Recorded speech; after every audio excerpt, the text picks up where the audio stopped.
authors, welcome to Author Nation. I'm Melody Ann. In today's video, we're going to be talking about finding stories. I'm always telling people to put stories into their non-fiction books. Obviously, if you're writing memoir, it's a big, long story. And even then, it's important to find those scenes, those smaller stories within the bigger story. And so this will help you. And if you're writing a non-fiction book to help clients with something, having some of your own personal stories or having some client stories in there will also help. So this is going to help you find stories. So actually what we're going to do is an exercise to help you kind of find stories. So you can grab a piece of paper like this. Here's a piece of paper. You can grab a piece of paper if you want, or you can grab a flip chart paper. And if you're using flip chart, maybe you want to use some thicker markers. That would be fine too. I actually have, because I have a memoir, I actually have a larger, this is wallpaper, and it doesn't have any glue here, and I have, it's very long, and I have my entire life mapped out. I could like pin it across a room. So you could, if you wanted, get a really large piece of paper or take a number of flip chart papers and put them together, whatever you want. A number of, start with one of these and do a number of them. Or if you're just doing a short part of your life, you may only need a little smaller piece of paper. That's fine. Whatever works for you today, that's, but go grab something and go grab a pen and come back. Okay, so you're back. Awesome. So the first thing we're going to do is we're going to take that piece of paper and we're going to divide it into two. You can maybe do 1/3 and 2/3. That would work.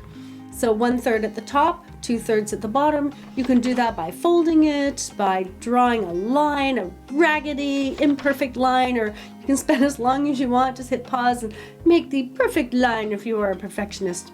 But create a line. That's our next step. So now we have to make a decision. Do you want to create, because we're going to create a timeline, do you want to create a timeline for your entire life? Or for a section of your life, maybe just your university years or your childhood, or maybe for that, when you were at that specific job that you hated but learned so much about communication and getting along with people and being heard, and that's part of what your book is about. And so that part of your life, you can glean stories from that part of your life for the book. So think about, do I want like a big, long, my whole timeline like Melody has on this incredibly long piece of wallpaper? Or do I want like just a small segment of my life? It's up to you, whatever you want. And then on the right-hand side, or maybe the left-hand side, yes, put the year that you're starting. So let's say you want, that I worked at a particular job from 2003 to 2007, and I only want that. So on one side you'll put 2003, on the other side you'll put 2007, right around where that line is. And then that's your context. That's what you're looking at today. You can look at your whole life. You can put the year you were born and today, if you want, or you can pick a segment of your life and put that down, whatever you want. But choose a segment of your life. Choose an area, and put the beginning year and the ending year of that segment of your life. That is our next step. So now we have a piece of paper and it's divided. And we have a top section and we have a bottom section. We are going to write different things on each side. Now the top part, we are going to write cues to help us remember stories, and I'm going to help you with those cues. But those are going to be cues. A lot of the times when I'm working with clients and we're working through their history for their nonfiction book, memoir or not, they're like, oh, I don't remember all my stories. And then so we start using different cues. And then we start filling in the stories below from those cues. So cues will be at the top, the stories will be on the bottom 2/3 of the page. So let's look at what cues we're going to use. So as you're looking at those years, I want you to think about what was going on in the world at the time. What was, cultural events, political events, movies on television, songs that came out. Whatever was going on in the world, just start jotting them down. Maybe you were a huge fan of a particular TV show, or maybe there was a political event that happened or a news event that happened that was huge that everyone knew about that you just remember remember. For example, I remember exactly where I was, and this is going to age me, but I remember exactly where I was when Ronald Reagan was shot. I remember very vividly what was happening at the time. And so that helps put me in context for that time. And so that might be something that I would put on my timeline. And I did, and actually there's a story around that for me about a particular teacher who knew we were all worried about it and sat us down and spoke to us, really heart to heart, adult to adult, it felt like. Whereas all the other teachers were like, not going to talk about that.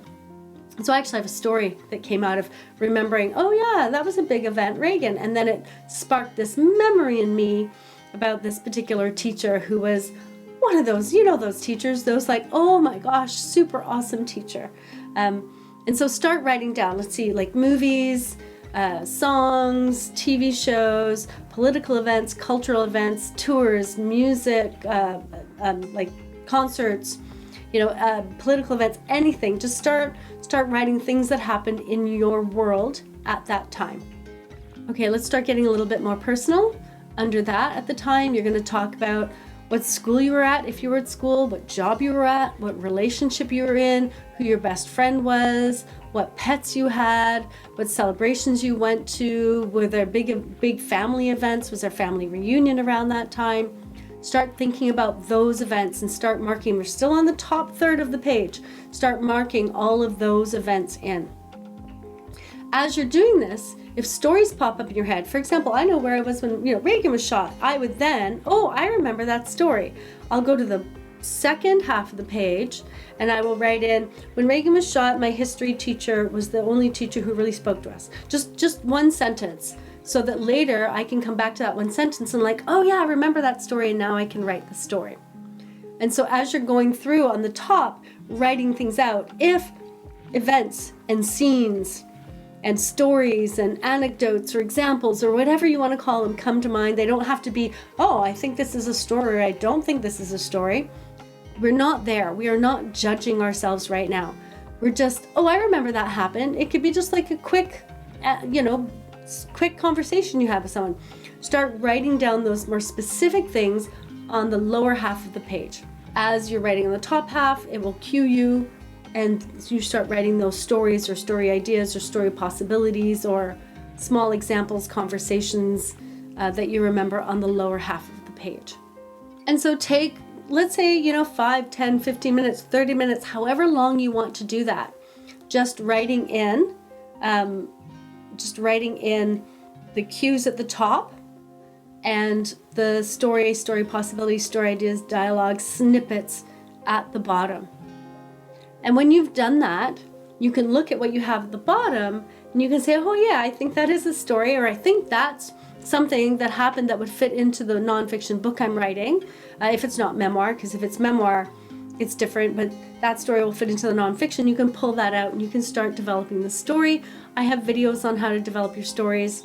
I'll put the description in the description, I'll put the link so you can go check that out next as well. But you can just start filling out those stories. If it's a memoir, then you can look at this and say, okay, based on the theme of my memoir, what stories should I keep? What stories don't matter? What stories, will work really well? And so forth. And this is a process that you can iterate over and over and over and over again. When you have a page with lots of story ideas, you can then, so if you are only doing a very small segment, what you can then do is start, on a separate piece of paper, start listing out the stories. If you are writing a memoir, you can segment, so you'll have a memoir as a segment of your life, but within that, there are smaller segments. For example, my memoir starts when I'm about 4 or 5, and it goes to when I'm about 17. And so when I did this process, I broke that down into smaller segments. So my first segment, for example, was farm life. And my second segment was new kid in the city. And my third segment was living with mom. And my fourth segment was living with dad. And then what I did was, for each of those segments, I started writing down the stories that were in that part of the memoir. And then from there, I can decide what to include, what not to include, based again on my themes. And if you're writing a memoir and you don't know what your themes are yet, this is a really great way to start figuring that out. You do this brainstorm, you put the cues, you list all the different ideas and dialogues and memories you have at the bottom, and then you pull them out per segment and you start writing them down, and then you start looking at them and you start seeing what emerges from that, what themes emerge from that, and then you can say, oh, here, I see a theme that I can use in my memoir.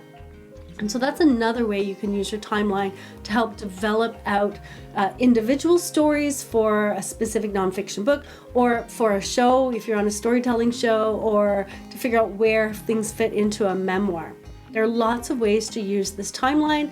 It's a really fabulous way to find your stories, and I encourage you to use it. I would love to hear your stories.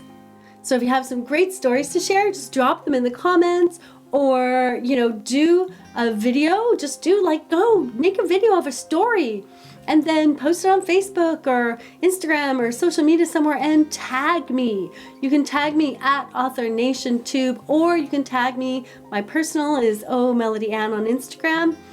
You can tag me. I would love to see your stories. I'd love to see what comes of this. All right, go create this, go find your stories. And once stories start coming up, one little last thing, once stories start coming up, what I found is I now have a story library. So this I just plop in my bag when I'm going, and sometimes I'm out and about and I hear something or I see something and it cues me to a memory or a story, and I'll just write down that memory, I'll just write down that story. It's just a sentence, a blurb, a phrase.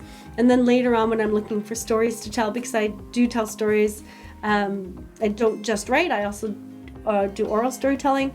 So when I do have a story, I'm working on a story, I can come to this and find a story. It'll work for you whether you're oral storytelling, writing a memoir, or you're looking for stories for your nonfiction book. And if you are looking for your nonfiction book, you can do something like this with a client, right? Where you met them, your first meeting, what their issues were, what their story is, and you can build their story in the same way. This was fun. I love storytelling. I'm looking forward to learning more about what your stories are. And if you'd like to learn more about storytelling, please subscribe, because I have more storytelling videos coming out very soon.